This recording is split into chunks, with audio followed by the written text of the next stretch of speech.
It's one thing to be on a healing path, but ultimately you want to get to some sort of closure for yourself. Does that mean everything is over? No. No. It just means you found a place where you can move forward Right. because it's never over. The trauma is part of our DNA. It doesn't go anywhere. Welcome to the Fearless Happiness Podcast, where we showcase phenomenal individuals who have overcome serious traumas, life obstacles, and challenges to find their own path to fearless happiness. Listen as Max Naist invites guests from all around the world to share their experiences and spread strength, hope, and faith.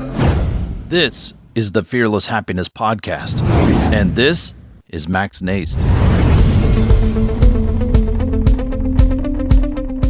All right, everybody. Good morning, good afternoon, or good evening, wherever you are in this world.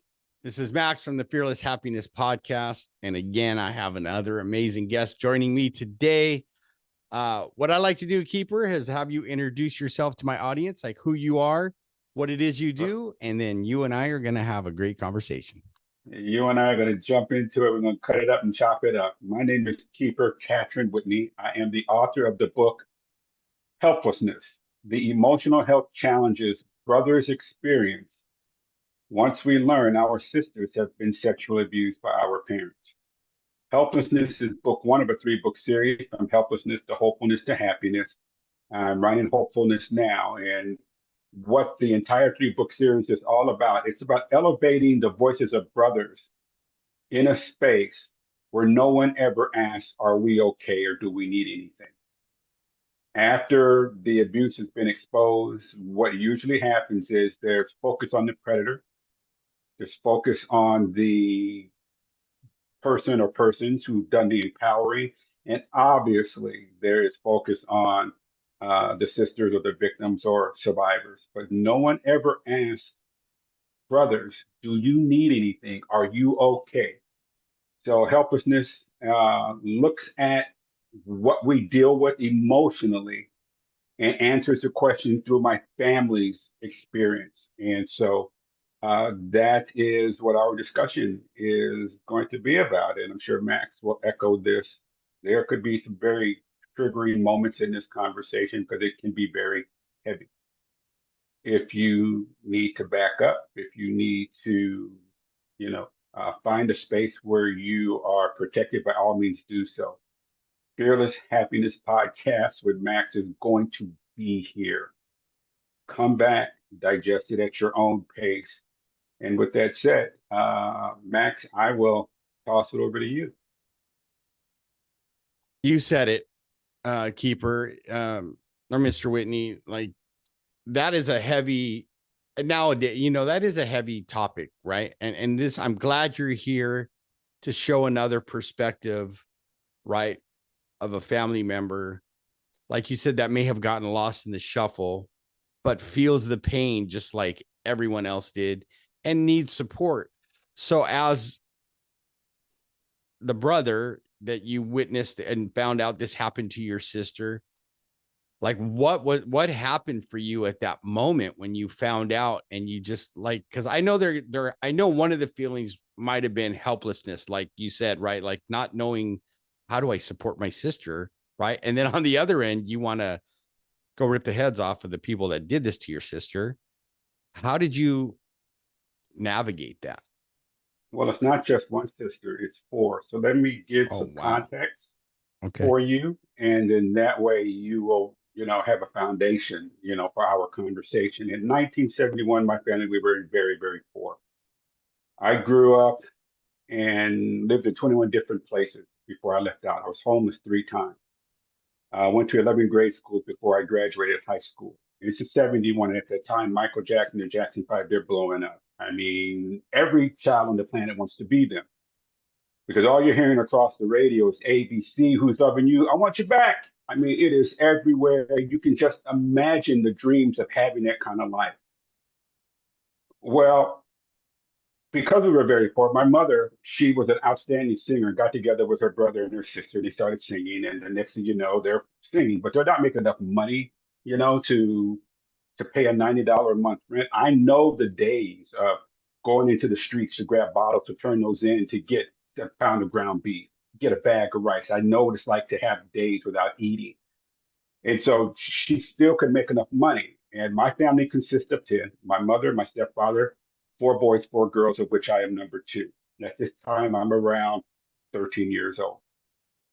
So she hears us singing around the house, Max, and she looks at us one day and she says, would you kids like to sing? Because as a singing family, we could make more money. So the next thing you know, bam, we're singing in after-hour nightclubs all over Los Angeles. 2:00 a.m. hits, we are in this club, we're in that club, and our life was sing, rehearse, get up and go to school on a couple hours of sleep, and repeat. One Saturday, we're rehearsing, getting ready for the night show, and the phone rings. My mother walks over to the phone, but tells us, you kids keep singing, and she answers the telephone, and she says, hello? Ooh. And then she looks at us and says, shh, Michael Jackson's on the phone. Yep, soon to be king of pop is calling our house. And he wants to speak to a brother directly under me, child number 4. And my brother gets on the phone and he's all excited, hangs up the phone. Michael Jackson said he's heard of us. Just for us to keep going, we will get there someday. So imagine that. I mean, our world is about to change. Jump cut 6 years later, it's 1977, and everything we touch, Max, has turned to gold. We're doing concerts. We're doing TV shows. We're all over the teen magazines. We're everywhere. In 77, we made the top 100 Billboard 100, not once, not twice, but 3 times that year. We were amazing. We're with United Artists Records, and our life is just happening. It's also the same year that Motown completes its exhaustive 3-year search to replace Michael Jackson and the Jackson 5, who they had lost 3 years earlier to Epic. And guess who they settled on? My family. We were to be the replacement at Motown for Michael Jackson and Jackson 5. Now, can you just kind of wrap your mind around that? Yeah. 6 years earlier, he tells us to keep going. We will get there someday. And now we're not only going to get there, we're about to be his replacement. Man. It's Thursday and Friday coming up. We know we're going to sign the contract. Not only is it the contract that we're about to sign, but we're about to sign the largest new artist contract Motown has offered any new group. Larger than the Jackson 5, larger than the Supremes, larger than the Four Tops, larger than the Temptations, larger than everybody. Because where they had 1 lead singer, we had 9. We had everything. So we're all excited. We know we're about to do this deal. We're about to go from abject poverty to fame and fortune like this. So the Saturday before, my sister screams upstairs, my oldest sister, child number 3, the oldest of the girls. She screams, boys, come downstairs, family meeting. And we all come running downstairs. This is it. We're about to know the day and how much the bonus is going to be. Because Motown had already created the TV show for us. Oh, wow. I had the pilot episode in my office. I mean, to me, it was the bus was outside, the engine was running, the door was open. All we had to do was step onto the bus and we were gone. The trajectory of our life was about to go from here to here in a meteoric time. Bam, it's done. So we all come running downstairs. I'm the last child to enter. 4 boys, 4 girls. As I said, I'm number 2. When I come into the living room, I notice my 3 youngest sisters, Max, they are twins and a sister directly above them. They're all sitting in the far corner of the couch and they're huddled together. But it's really weird because they're not saying anything. I mean, they're not uttering a word. It's so strange because all they ever did was tease and laugh and joke. But there they are at the far end of the couch. And they had this look of fear on their face. Like, what the hell is going on? At the opposite end of the couch are my two youngest brothers. They're not saying anything, but they're like me, they're like wondering, what the hell? How come the girls aren't talking? As I enter the living room, my oldest sister, girl child number 3, is pacing in front of the entryway. And she is pissed. Okay, she's always upset. Her and mom are always at it. In fact, earlier that day, she and my 3 youngest sisters and my mother were at each other. You could hear them in different rooms arguing and voices raised. I'm like, okay, it's the girls being the girls. They got Right. something going on with mom. It's no big deal. Happens all the time because it's 8 of us, but we're all within 8 years of each other. I Right. mean, we are super tight. We're playing all the time. We're working all the time. You know, it's just what it is. And whether we were that close or not, that's just big families, right? Right. As one wise man called it, that is quality problems, something like that. Yeah. Called it. Yes, sir. Max the wise, yes, yes. And so I'm not thinking anything of it. So I go and I sit between my 2 brothers, 2 youngest brothers. My oldest brother, he's standing up behind my 3 youngest sisters at the back of the couch, and but I do look at him, and we lock eyes, and we're like, okay, why? How come no one's happy? Do they realize what's about to happen? But I sit down, and within about a minute, my mother and stepfather enter. Now, my stepfather's 6'6". He's 250 pounds. And he wore an afro wig that put his height easily over 7 feet tall. It was a massive afro wig. There's a green, we have this green rug, but on the green rug is this brown recliner in the middle of the living room. And he walks over, turns around and sits down and immediately bends over and puts his face in his hands like this. My thought, is he sick? What's going on? My mother, who's usually bubbly like her 8 children, is not saying a word. She walks and stands in front of this large window that overlooks the front yard, and she doesn't say anything. But she is mad. So I'm thinking it has to do with whatever they talked about earlier that day with my sisters, right? Right. But she doesn't say anything.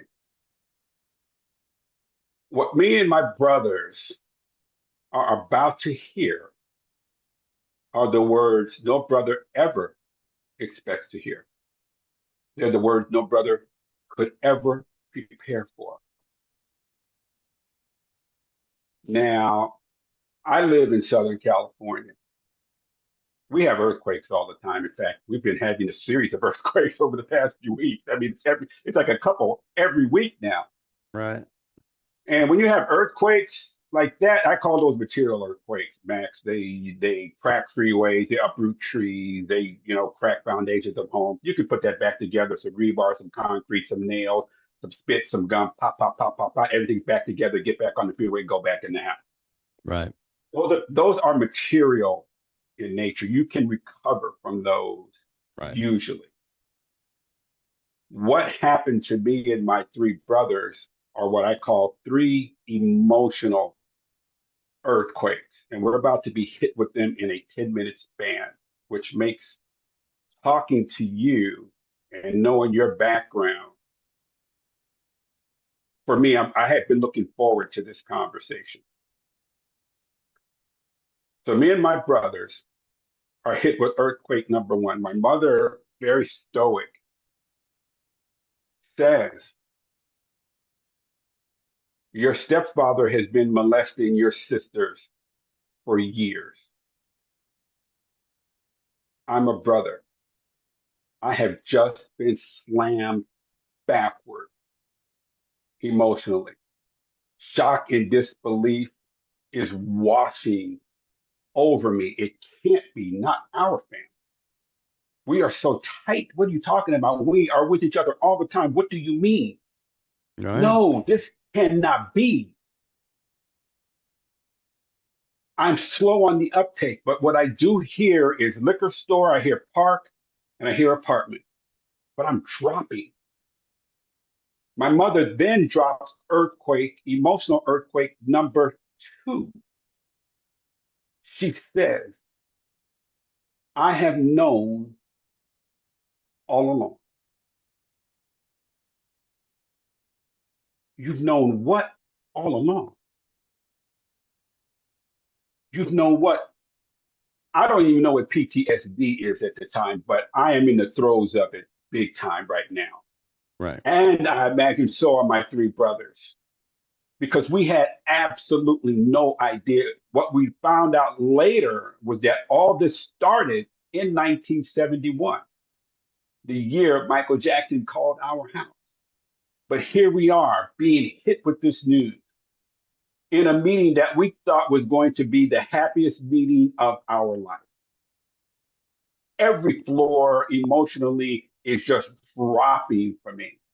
There's the anger, there's betrayal, there's I don't even know how to put them all together. There's guilt, there's just so much. As I Right. said, brothers cannot expect this.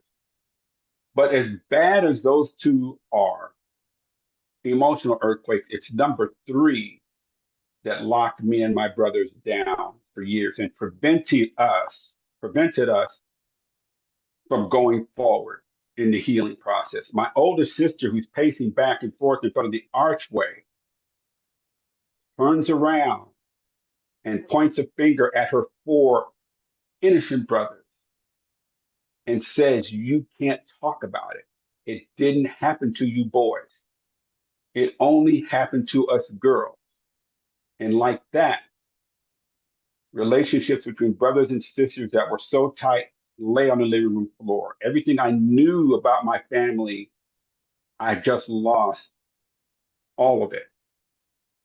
And so Helplessness is a brother's story. It tells the story from a brother's perspective. In fact, it's the first book of its kind that does that, that gives a vision or a view of what brothers deal with emotionally when we are not invited into a conversation, but are expected to answer for our non-participation.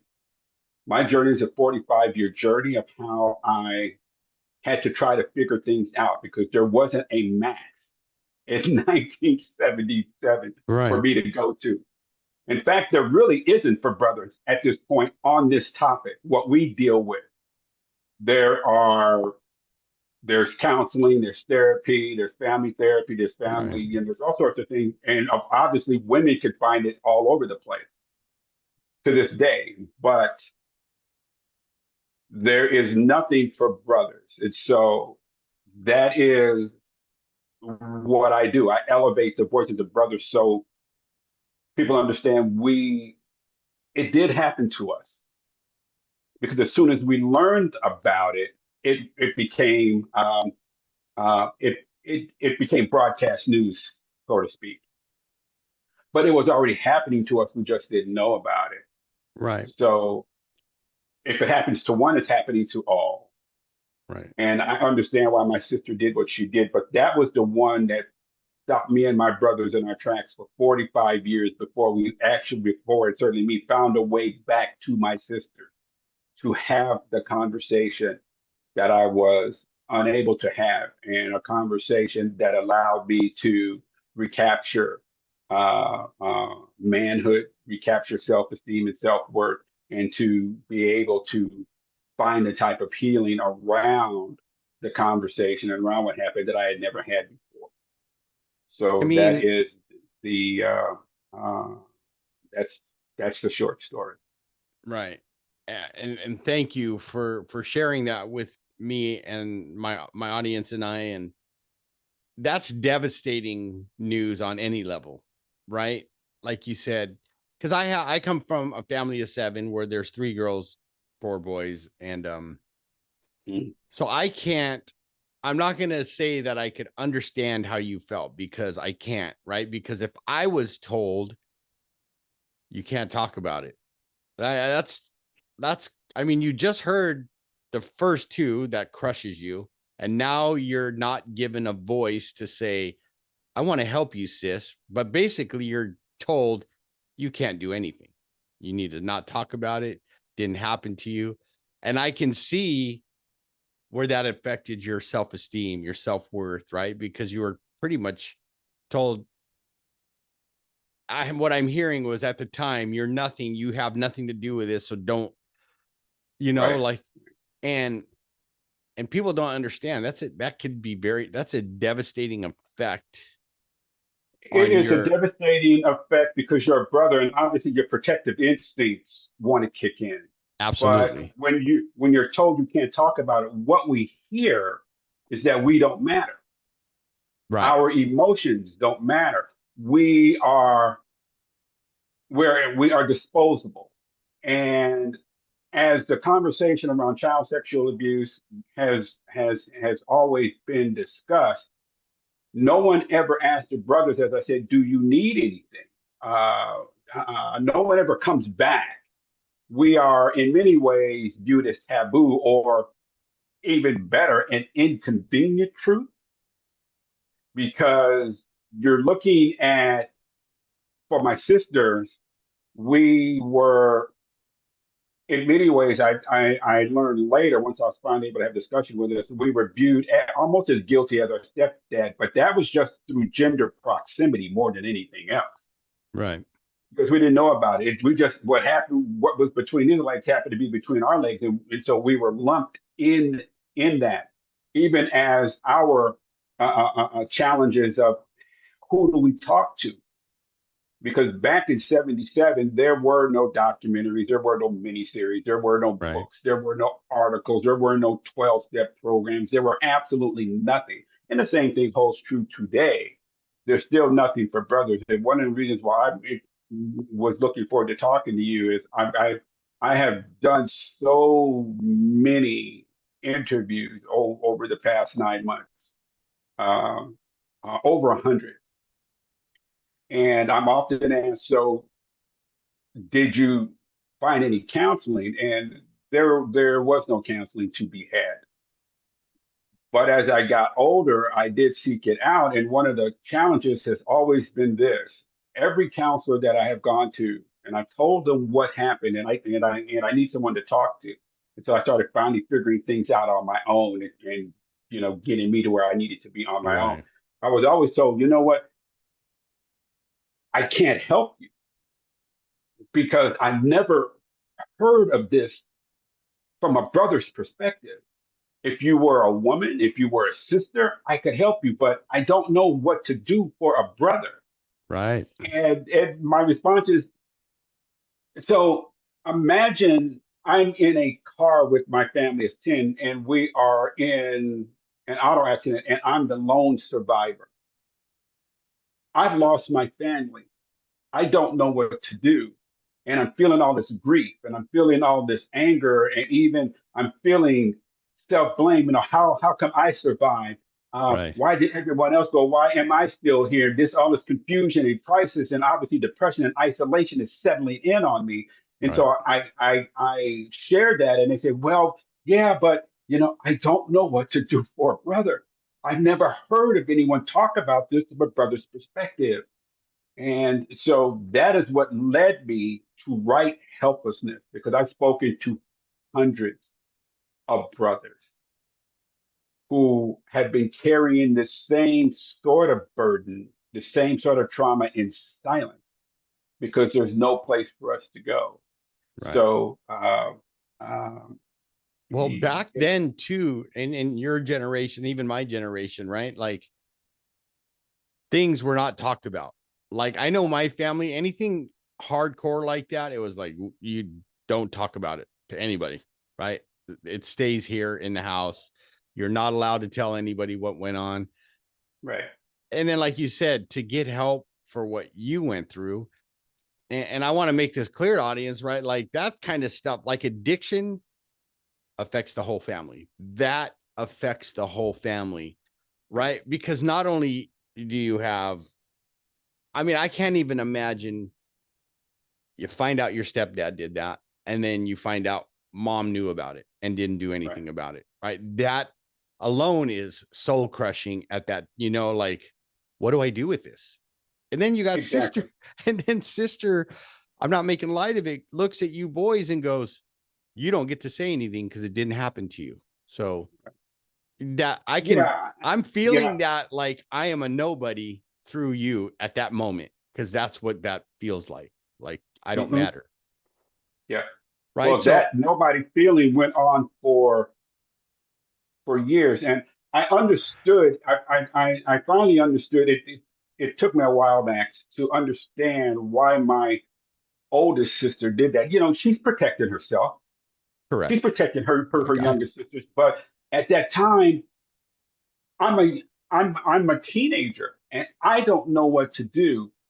One of the one of the interesting aspects of this conversation to me, and it happens just about every time I'm at a speaking event and I'm talking about this. There is invariably a woman who will say, "You know what, Keeper, your sister is absolutely right. It didn't happen to you boys. It only happened to them." And I said, "Well, yes, I may be an indirect victim, but I'm a victim nonetheless. Correct. However, let me share this with you and see if this gives you a better perspective on it." And I tell them, when I was 6 years old, my older brother and I were sexually abused by our babysitter almost daily for 6 months. That's 6 years before my sister's molestation started. So I know what it's like to be a direct victim. And at that point, I'm heard, what I hear is, "Oh, I had no idea. You do understand." And I tell them, I said, "Yes, I understand what it's like to be on both sides, but I shouldn't have to do that in order for you to not only accept that I have trauma, but Right. to believe that I have trauma. I shouldn't have to play this, my trauma is worse than yours because I'm a woman, or your sister's trauma is worse than yours because they're women or they're Right. girls." Exactly. Trauma is trauma, and it's all individualized.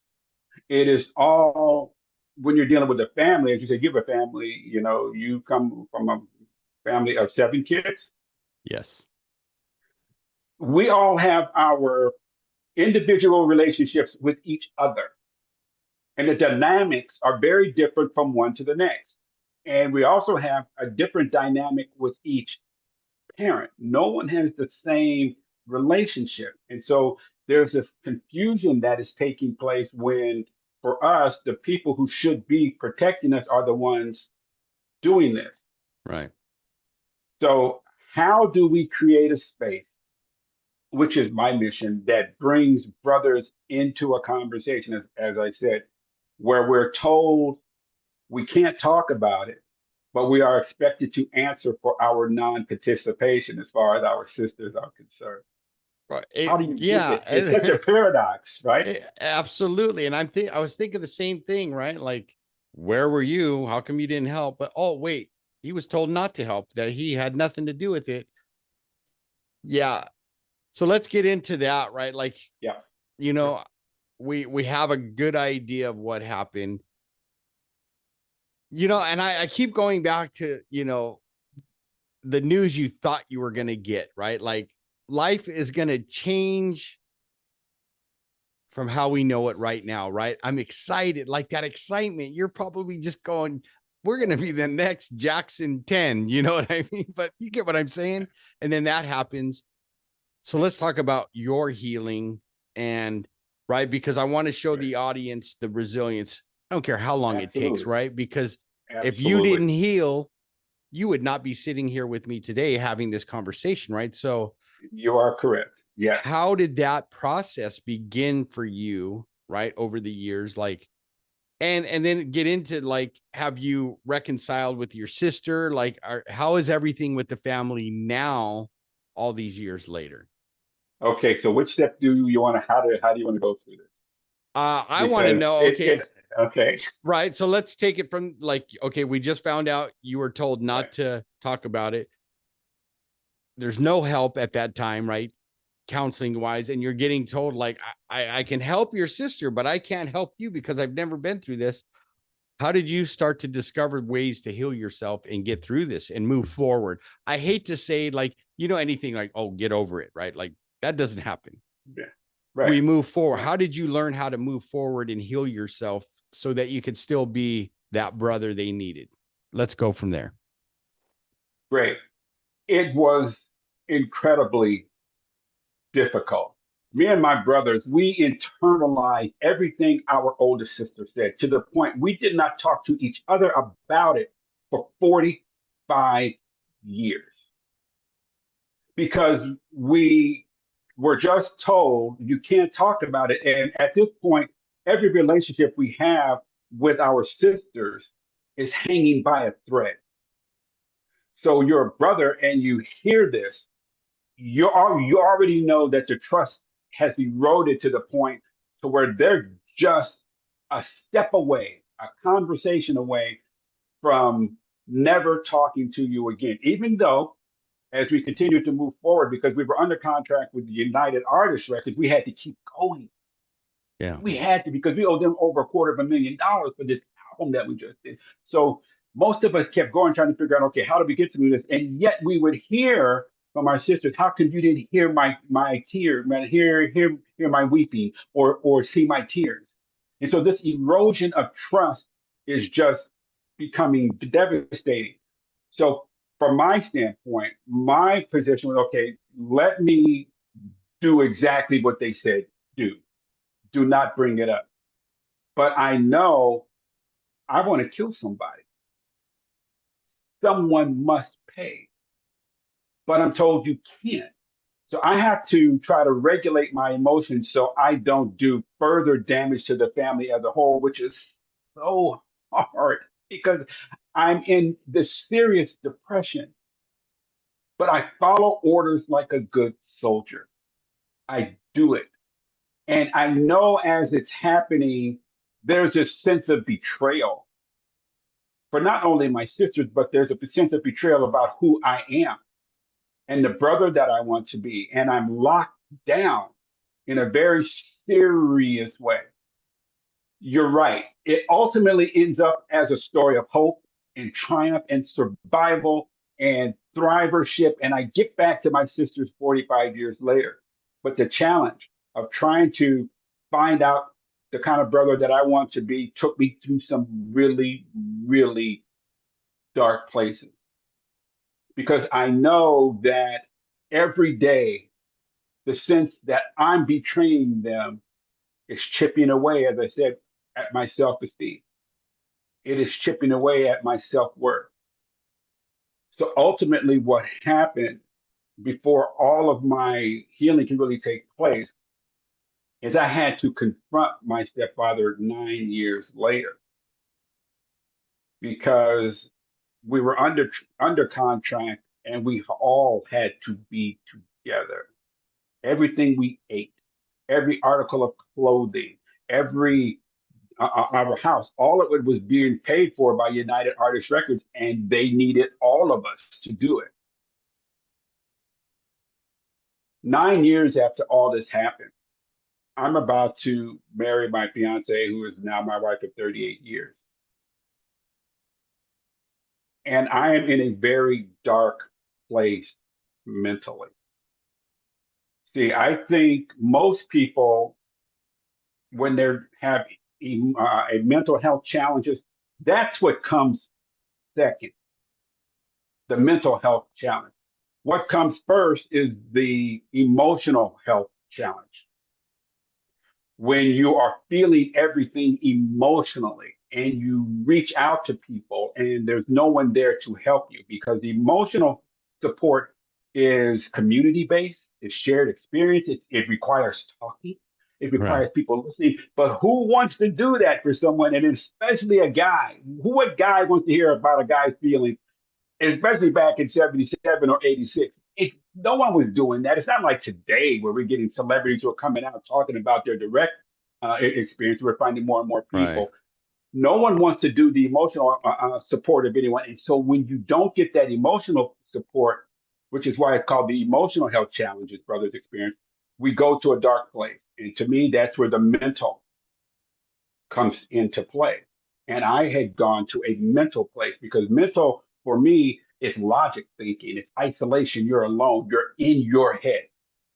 And you're trying to figure out the next logical step you need to take to solve your problem.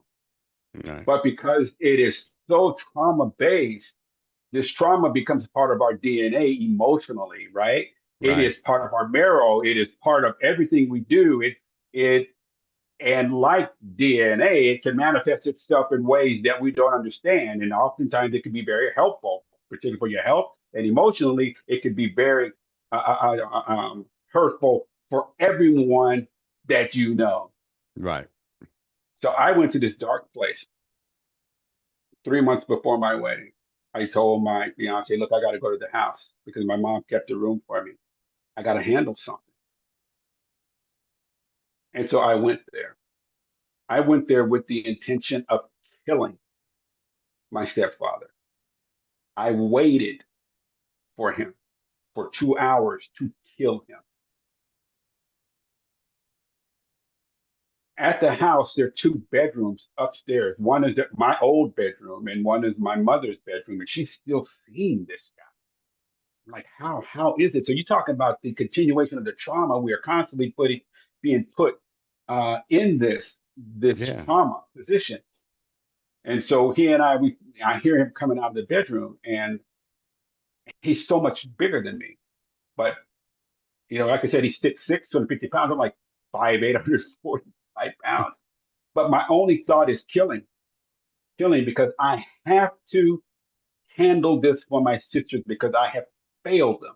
Right. I am dark. I am so dark. We meet in the center of the hallway.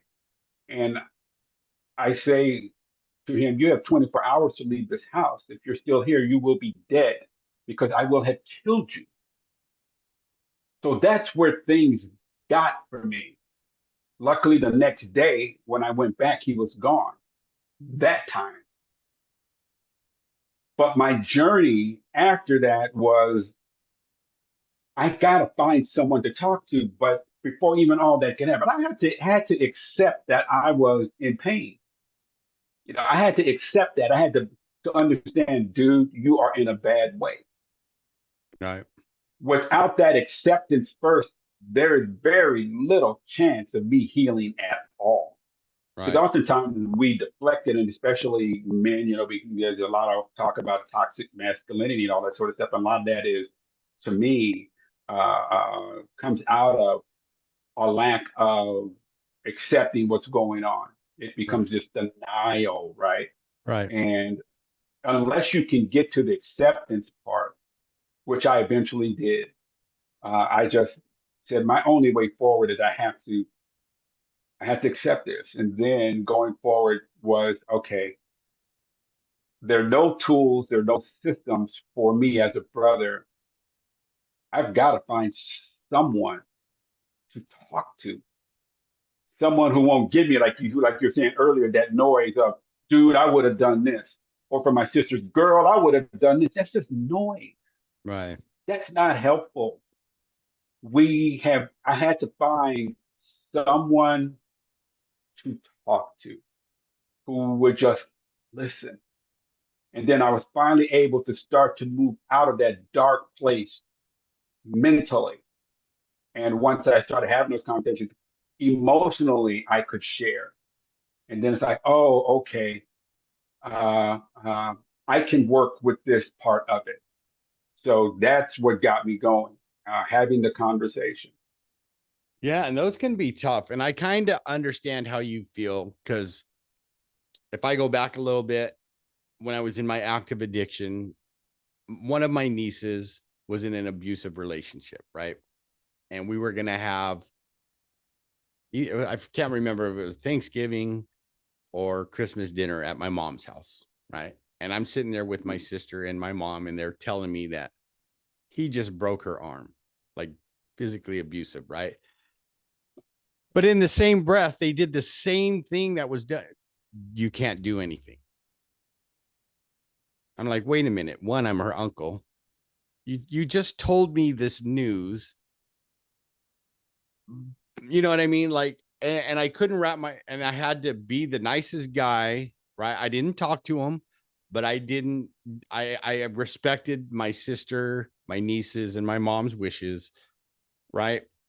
but everything inside of me was like, I want to take this carving knife for this turkey and, shove it where the sun don't shine. Like, Right. and I kind of get what you mean. You know what I mean? But like, I was in my addiction and I remember I just played it off. It was another reason for me to go get high and not have to deal with it. You know what I mean? Like that right there, what you just said, it was another reason, excuse for you to go do that thing that you really didn't want to be doing. It took 9 years for me to do something. You know why? For essentially the same thing. My mother said she would handle it.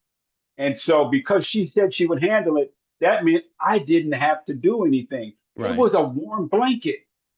It means I could cuddle up with the blanket and let someone else handle it. right, So for you, it's kind of the same thing. You going and saying, "Oh, okay, I'm going to go get high. I'm going to do this." That is a warm blanket. That makes us feel good in that moment. But once the blanket would come off, I got to do something. I cannot. yeah, I've got to do something. I have to be the brother they have always wanted. I have to. I have to because how can I let this happen? This. No, no, no, no.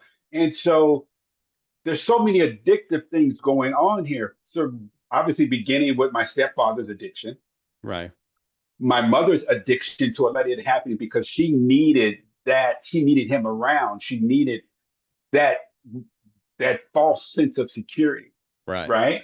And so she's letting it continue. And so even for me, it's like, okay, you said you were going to handle it. Let me step back and not do anything.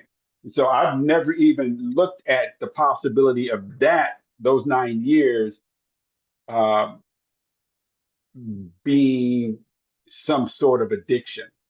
The part that says, okay, she's going to handle it, and I didn't have to do anything. But at the same time, like you with your niece and your sister and your mom saying, don't do anything, it puts us in a really awkward spot. And so we're trying to honor this as an uncle, as a brother. right, And you got this story, she needs help out of it. right. And yet you've been like me, you've been locked down. You've been put in a box, put in the closet, door closed and Yeah, locked. And right. yet it is eating you away, eating at you every single day. It did for a long time. So let's get into, right? Because this is, I'm sure the audience is like on the edge of their seat going, okay, like, wow, man, Mr. Whitney's gone through a lot of stuff and he couldn't do You got to anything call me about it. Keeper, man. You got to stop calling me Mr. Whitney, dude. All right. Otherwise, we're going to have a problem.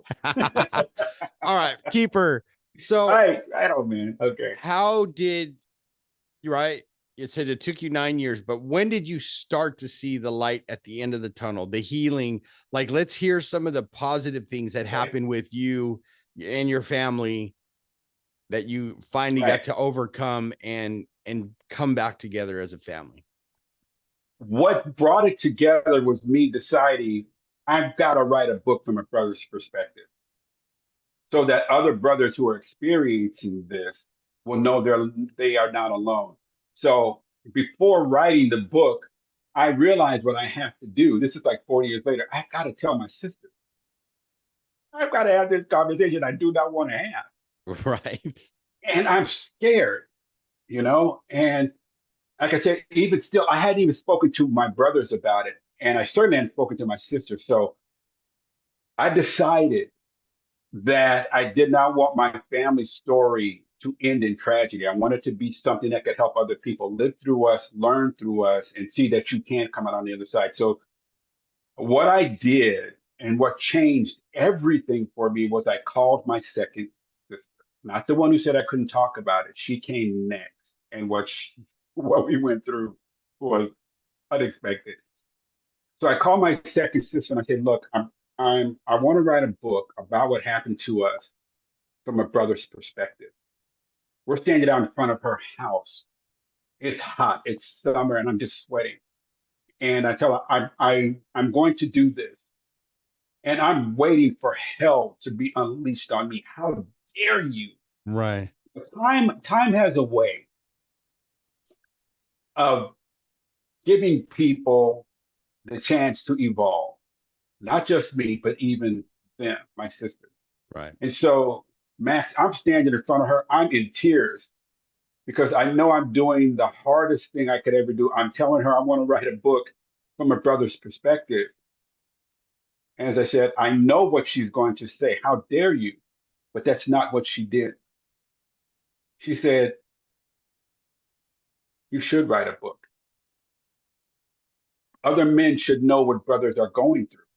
Other men should know. You should write a book. It's not a girl story, it's you boys' story, and all you boys should write a book about this. And I was stunned because I had not had this conversation with either one of my sisters. Doing that, confronting my biggest fear, was the thing that moved me forward. It changed the needle. It moved it in a major way. There's a book by Dr. Susan Jeffers called Feel the Fear and Do It Anyway. I believe it came out in the late 1990s. And that's what I had to do. Because I couldn't find it, I knew I had to, from an outside source, I knew it had to come from within if I Right. was going to be put on the path to any kind of healing. So, and I know the only way forward is I had to go through. The only way to get through is to go through, and going through me, going through my sister. That's what getting through was. And here she is saying, yes, she showed me nothing but grace. She showed me nothing but love. And I'm just a mess. And she's hugging me. And I'm like, no, no, this is wrong. You're not supposed to be doing this. Right. You're But expecting quite the opposite, you know? dude, I'm expecting the wrath to come down on me. But I know I've got to talk to the sister who said you can't do it. I call her the next day. I'm feeling good because I've already spoken to one sister. It can't be that bad, but this is the one who said don't. Right. So I pick up the phone and I'm like, man, okay, the phone is ringing and then I hang it up. I did that for about 30 minutes because something more important came up. I had to go wash the dishes. I had to go watch paint dry on the fence outside. I mean, that's really important. I had to do that, but Right. that's me. That's avoidance of the highest order. But psychologically and emotionally, the impact is real. So I wait until the next day, but I know I've got to do this if I'm going to heal me. Right. I couldn't be concerned about them because I can't help them unless I heal me first, or at least get on the path, right? Right. Exactly. So I call her the next day and I tell her this is what I'm going to do. Silence. And I'm like, fuck. Here it comes. Right. You're expecting this tidal wave of just, oh Of man. course. Right. But How of can you course, not, right? yes. And all she said after being quiet for about a minute was, okay. And I said to her, what do you mean, okay? She said, yeah, I think you can write it. I said, it's been 45 years. And now you're telling me, okay. But she evolved. She found a different perspective. So here's the thing that ultimately comes out of helplessness. I had the audacity to not only go to them and tell them I was going to do it. I asked, would you guys like to contribute Oh, to the wow. book? And 3 of my 4 sisters said yes. So you get contributions from 3 of them about what they went through. And then I asked 2 of my brothers, would you like to contribute? Because you get a full family view of this. My healing didn't really begin to kick in until I had the conversations. I didn't have to wait 45 years, or maybe I did, but I had to go through it. The thing is, I didn't have to wait 45 years to go through it. I think we take too long Right. because we know the emotional challenge that we are about to run up against.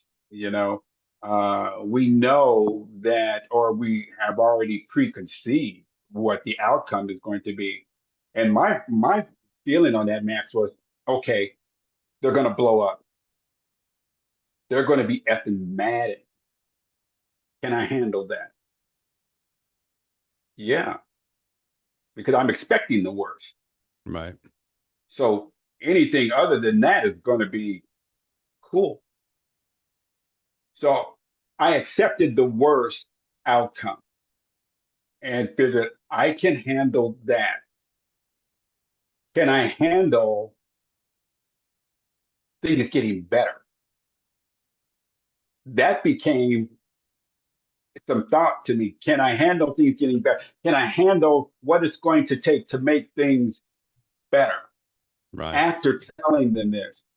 And that was really difficult because I knew what was going to happen was I was going to have to hear their stories. I was going to have to hear the blame all over again. I was going to have to Right. hear everything.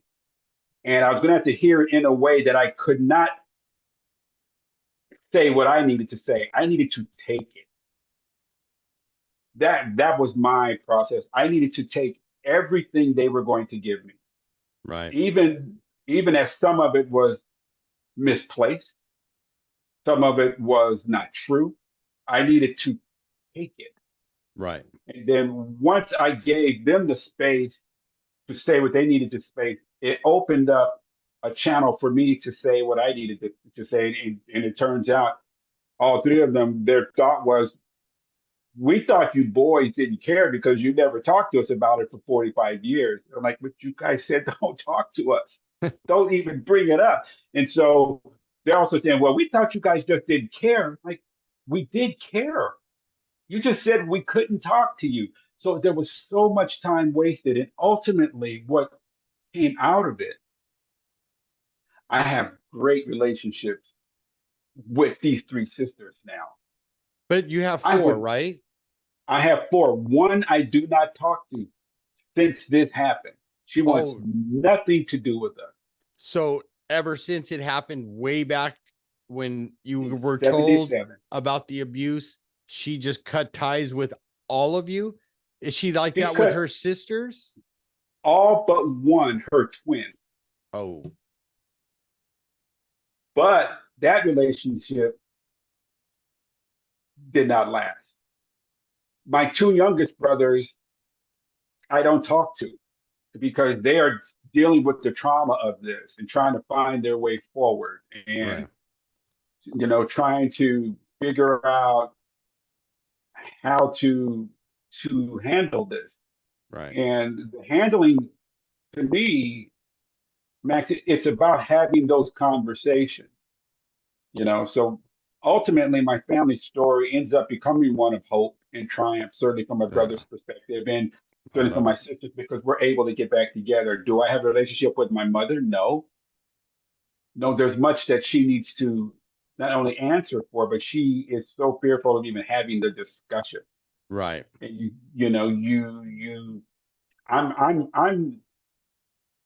I'm not a big believer of forgiveness without the other person showing some sort of remorse.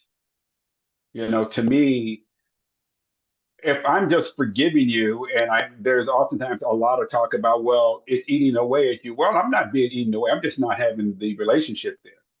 But if I'm going to forgive someone, I need to know that I'm doing it in a way that is authentic to me.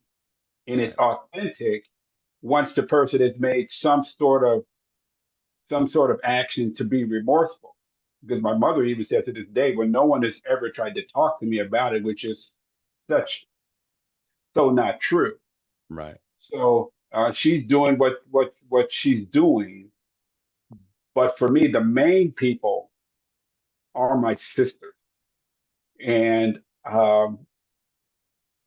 something happened in 2021 where I was able to bring for them a lot of closure around this as I confronted my stepfather again. And in this instance, it brought them some closure. It wasn't until 2021 that I actually felt like I stepped into the space of being the brother that they always wanted. Because you still need to figure out a way to get there. It's one thing to be on a healing path, but ultimately you want to get to some sort of closure for yourself. Does that mean everything is over? No. No. It just means you found a place where you can move forward Right. because it's never over. The trauma is part of our DNA. It doesn't go anywhere. It doesn't go away just because. But here's what I love, your oldest sister, when she said, okay, that's the same version in her own way as your sister who hugged you and said, it's okay, you can do this, right? That was her way right. of doing that. Right. And God works in mysterious ways, and he's brought most of your family back together as brother, at least the brothers and sisters. Right. Yeah. And as you know, we can't control what other people do. You did what you felt was important for you to heal and heal your relationships with your brothers and especially your sisters. Right. And I'm sitting here. This has been an amazing time. I got goosebumps listening to your story.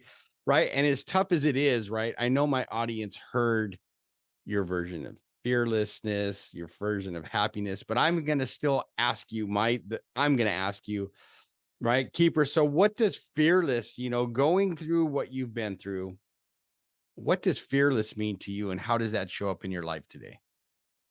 Oh, what this fearless for me is acceptance of what's in front of me and not having any avoidance. Fearless means going through what you have to go through, even when you don't want to. That to me is what it means to be fearless. Fearless is about committing to being authentic about who you are emotionally and trying to get to a place where you are not afraid to share. That is what to me being fearless is. I had to get to a place where I could emotionally share. And it's interesting because once I started sharing, Max, it was as if all the shackles that were holding me back emotionally just started to wash away. They just dropped because I stood in my space. I claimed my space and I said, no one is going to move me from this spot. And I am going to speak it to high heavens. This is who I am. This is what I've gone through. I don't care what you think, but this is it. Right. And once I did that, and it took me 10 years to write Helplessness, 10 years, because there were so many dark times in writing it, and I had to get there. I just had to finish it. Once I did it, that's one thing. But then when I put it into the public space, that's when things really shifted. I just started sharing my story. And I looked at it from the standpoint, and you probably do the same thing, sharing your story with other people allows other people to live through you. And all of a sudden, your story becomes something that's positive. Right. It lets other people know they're not alone. And especially men, we need to know we're not alone emotionally in what we're going through, Right. especially things that are around trauma. So it allowed me to say, okay, now I'm being of service. It's no longer about me. It's about elevating the voices of brothers. That's the thing. And so it put me in a different space. And I'm like, okay, I can do this all day because I now have a new mission to help other brothers claim their space around this. Right. I love it. I love it. You gave me goosebumps again, right? That leads me to the next question, right? Because as you said, fearless isn't the absence of fear. It's moving forward, knowing that there's something good going to come out of if I face this and talk about it and do something about it. So that Yeah. leads me to my next question. Happiness, as you see, I put a Y in it, right? So Yeah, I love that. I love that. what does happiness mean to you, Keeper? And how does that show up in your life today? Happiness for me, quite simply, is being back with my sister. That's it. Knowing that I have that, knowing that I gave them the closure they were looking for, knowing that, because to me, if you have sisters, your brother, the definition of a brother is protecting your sister's honor. It's that simple. That to me is it. And I didn't do that. I left that part out over those 45 years. And it took me a long time, I'm not protecting their honor. It's one thing to have a conversation with them, but I have to close that for them. And so once I confronted my stepfather again and closed it, I brought honor to myself. And they were in tears. They were like, "You did it. Someone finally stood up and talked for us and protected us." And that to me became the definition of a brother. So that is what, uh, um, that's what it is for me. That's my happiness. And because I was able to do that, it opened up my relationships with every woman that I knew. I was no longer scared. I no longer feel that I'm hiding something. You Right. know, I can have the deepest, most difficult conversation with him, because even with my sexual abuse as a little boy, I didn't tell anybody. Me and my older brother, we didn't talk about it. The only person I actually shared it with was my wife, and it was while I was writing Helplessness. One day, we're sitting in bed, and I'm telling her about this one particular section of Helplessness. And she looks at me and she turns her head and she says, "You know, you're a victim." And I said, "No, I'm not." And her response is, "Yes, you are." I'm like, "No, I'm not. I'm just telling you about this section in the book. Look at you. You're a mess. You're sweating. You're crying. You're shaking. How can you not see you're a victim? All four of you are a victim." I didn't realize that until 2017, that I was a victim of as a child of sexual abuse. Once I got up the next morning and I Googled it, what my babysitter was doing to me, and that child sexual abuse, and bam, oh shit. Right. I'm not only a victim of collateral child sexual abuse from my sisters, but I'm a direct victim. No, no. And so I, I'm a man, right? I'm putting all that aside. No, I'm not a victim. I Right. just did this and she did that and blah, blah, blah. That was another moment for me of clarity. And it became another moment of happiness for me because I accepted it. Right. Okay, this is going on. So that's happiness, is finding and accepting who you are and what you are about, whatever that means for you. And for me, it's being a brother to my sisters. That is my happiness, because those four, even though I only speak to three, they are my heroes Right. without question. And we have great relationships, dude. It is so hilarious where we are right now. And it speaks to anyone who's going through this, which I think is possibly your point, that there is hope with this. There is a place of triumph with this. There Absolutely. is a way to heal and come back together. But it all starts with the hardest step, the communication. Right.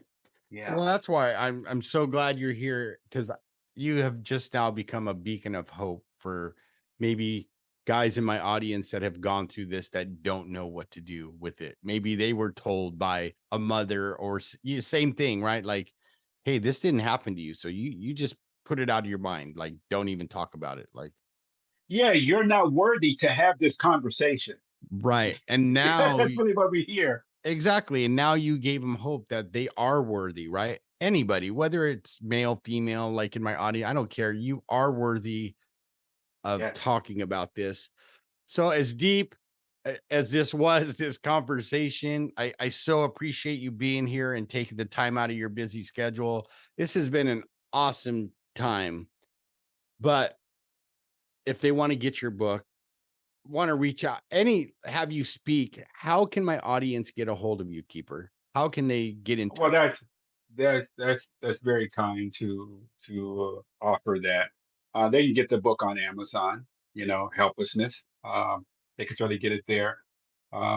Anyone want to have any questions about anything else, if you're speaking or just things that you want to share, you could reach me at keepercw.author@gmail. And if you forget that, you could always come to Max. Max knows how to get a hold of me. He knows exactly where I'm at. So he's there. And like you said, I speak on all sorts of things. It's an interesting situation, because oftentimes people see the subtitle of the book, "The Emotional Health Challenges Brothers Experience," and so many people ask me, they said, "Okay, you say brothers. what are you talking about? And immediately I know what they're saying. I'm like, no, this had nothing to do with race. Right. You want to go to a racial place. You want to assign race to this. It's not it. This crosses race, religion, politics, social economics, education. It crosses wealth. It crosses every line you could speak of because it happens all around the world. Yes. And so there are brothers everywhere carrying this in silence. And my thing is, I need to bring us into the conversation to close that loop, because the family cannot heal wholly unless everyone is in the process of healing. Otherwise, you're still broken. You really are. Right. I love it. Absolutely. Right. This is a way for all of us, brothers and sisters, whether you're black, white, Yes, Asian, whatever, to understand that you have a voice and that you're worthy of sharing that voice if this has happened to you or anything. But man, this is, like I said, Keeper, been an amazing time. But you're not quite off the hook just yet. I have one last question, my favorite one that I get to ask all my guests, and it goes like this.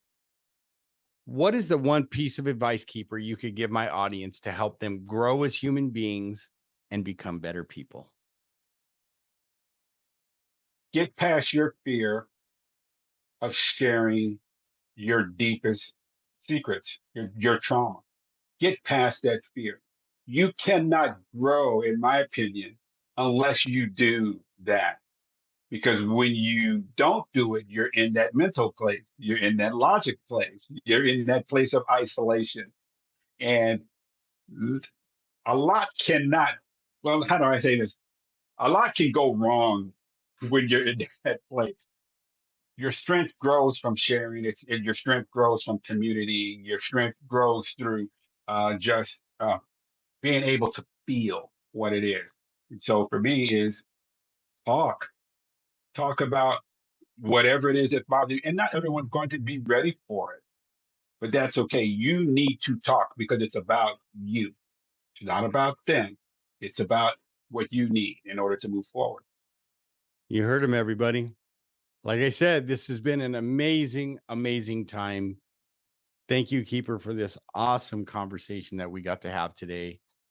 I have to say God is good because it's been an amazing time. So you heard it, everybody. If Keeper made you think, if he taught you something, if he made you smile, if he made you go, I like that. Please go to iTunes and leave a 5-star review so more people can find the podcast. And again, good morning, good afternoon, good evening, wherever you are in this world. It's Max from the Fearless Happiness Podcast. Until next time. Are you tired of being weighed down by life's traumas and struggles? Join the Fearless Happiness lifestyle and let us guide you toward a brighter future. Explore our past podcast episodes and get a copy of the Fearless Happiness book to ignite your inner strength. If you or someone you love is battling addiction or facing challenges related to unresolved trauma, know that we are here for you. Visit maxnijst.org, maxnijst.org, and take the first steps toward finding your fearless happiness. Thank you for listening. This has been a production of Fearless Happiness.